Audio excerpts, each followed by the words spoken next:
In this week's video, we're taking a look at one of the cheapest airbrushes you could buy today. I bought this one for $16.99 on Amazon. I've bought a bunch of these cheap airbrushes over the years, but this is the lowest price one I've seen so far. So let's check this one out and see how it compares to some of the higher end airbrushes like the Iwata Eclipse and Micron and the Harder and Steenbeck Infinity. So the airbrush we're looking at today is made by a brand called Point Zero.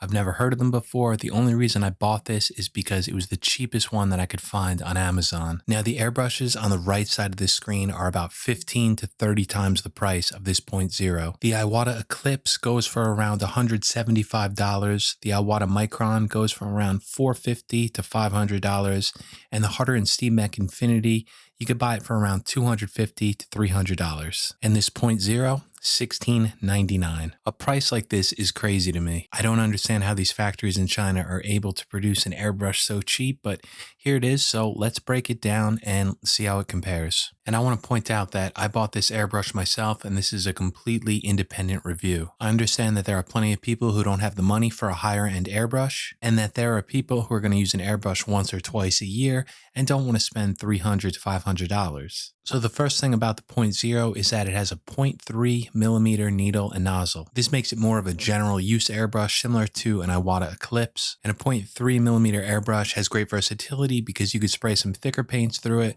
and also you could dilute your paint and spray at a lower PSI to spray in some finer details. This airbrush is a double action gravity feed, and it's equipped with a 7 milliliter paint cup. The overall finishing inside the paint cup is nothing like you'd see from Harder and Steenbeck or Iwata, but at $17, I have no complaints. The rear handle is equipped with a trigger stop, which is a nice feature. If you tighten this knob down, it limits the distance that you could pull back on the trigger. I never use these, but this is of course a welcome addition. When I unscrew this rear handle, these individual parts feel kind of cheap and they're very lightweight. Of course, lightweight is not a bad thing because even Harder and Steenbeck makes an airbrush made out of aluminum, which is extremely light. And you know, some people may find that more comfortable. When I unscrew the needle guide and spring assembly, it definitely feels kind of grainy. So the machining isn't so great, but these small individual parts definitely feel pretty solid. This spring assembly is similar to what you'd see in an Iwata Eclipse, although it's not up to the same quality. And unlike Badger airbrushes, that trigger lever is connected to the needle guide, so that's a really nice touch. It makes it way easier to break down and then reassemble. The trigger has a hinge on it, so it makes it nice and easy to pull back when you're pressing down for air. When I remove the nozzle cap, you can see that there's a small rubber seal here. I usually like these on airbrushes. They're not solvent proof, but they do a good job at keeping a pretty good seal on that nozzle. The nozzle isn't floating. It's one of those traditional screw-in ones. And even though the airbrush comes with a small wrench, I don't ever recommend unscrewing these because that's usually when they break. So the build quality is nothing special, but in no way is it bad. And again, at that price of under $20, I have zero complaints with this. So let's move along to some of the spray patterns and spray tests. The first thing I want to do is remove this adapter that they give you. I'm swapping it out with the standard quick adapter. These are great, they're cheap, and they work for all airbrushes, so you can easily connect them to your air hose and disconnect them when you're switching brushes. I'll have links to the ones that I use down below in the video description. Just like all my other reviews, I'm spraying with the needle fully retracted at 20 PSI. And as we can see here in Photoshop, that I get a spray angle of around 17.2 degrees. This is pretty much what I expected from a 0.3 millimeter nozzle.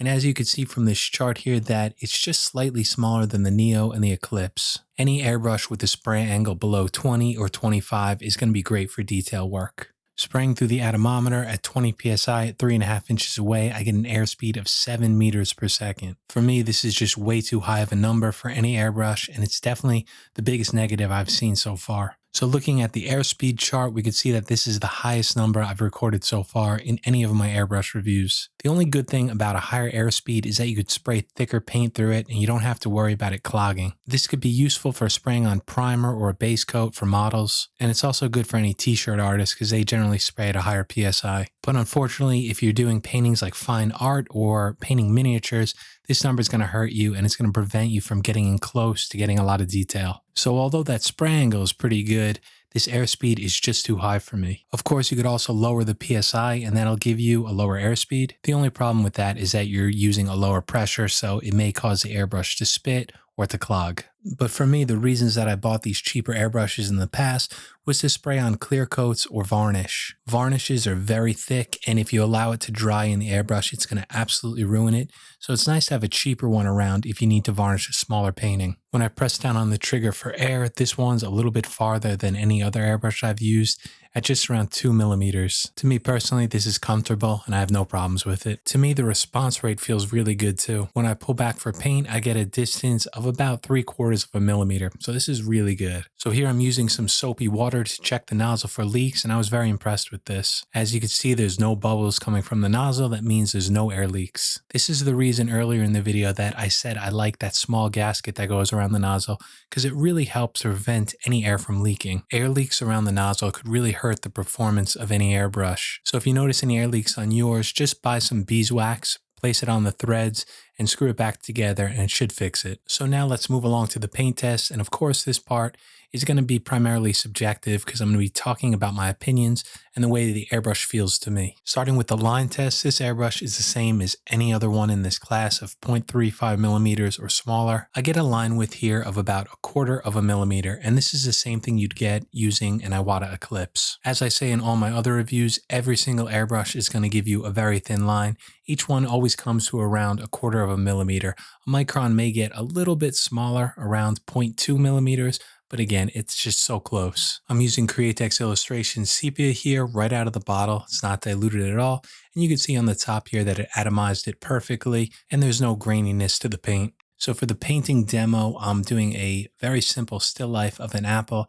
I'm sketching it out with an HB pencil, and then I'm just cutting out a mask using some Frisket film. The paint that I'm using is Createx Illustration Colors, and this color is Sepia. I'm spraying at 20 psi, and this paint is not diluted. I was really surprised how well this airbrush atomized the paint. As you can see here, I'm starting with this dark background, and it's just laying it in perfectly. It's really no different than an Iwata Eclipse or a Neo for Iwata. The control is excellent. As I pull back, I'm always getting the same amount of paint. So it's really nice knowing that it's not clogging at all and it's not spitting. If you find your airbrush clogging often and then spitting, it's usually a cheap paint. You want to make sure that you're using a high quality airbrush paint with finely ground pigments. I only airbrush with acrylic paints, so the three I always recommend are Createx, Golden, and Comart. As I'm spraying in some of these lighter values on the apple itself, you can see that the Createx Illustration color is spraying and atomizing perfectly. There's no graininess at all. I'm spraying on a piece of paper and you can see it's just very smooth. I feel very confident painting freehand with this, which is what I'm doing for the majority of this apple. And that's just a good sign that it's very responsive. When I'm pulling back, it's releasing the same amount of paint every single time. So that's always a good thing. As I was painting this, honestly, I was just very surprised at how well it performed. It's crazy to think that a $17 airbrush can spray very, very similar to an Iwata Eclipse, which is just under $200 US. Again, the build quality is nowhere near what you'd get from Harder and Steenbeck, Badger, or Iwata. But, you know, for the price, if it breaks, you're not going to have to replace a nozzle. You know, you could just buy a whole new airbrush. And a single replacement needle for an Iwata Eclipse costs about the same as this whole airbrush. If you're interested in airbrush painting, there's nothing wrong with starting with a very inexpensive airbrush like this one. On Amazon or eBay, there's so many different brands that produce these and sell these, and they all go for around $20 to $30. Again, this was just the cheapest one I was able to find. But of course, brands like Badger and Iwata are built to a much higher quality. I'd always recommend picking up one of those higher quality airbrushes instead, like a Neo for Iwata or a Badger Patriot. Both you can get for under $100. But this 0.0 is still a great place to start, and it's also good to have as a backup airbrush because I break airbrushes all the time and you're always needing to replace parts. So just nice to know you have that security of another airbrush if you need it. And if you're looking for an airbrush to spray on some varnish or some clear coats, this is a great option. So that's going to do it for this review. I hope you enjoyed it. I'll see you back here next week.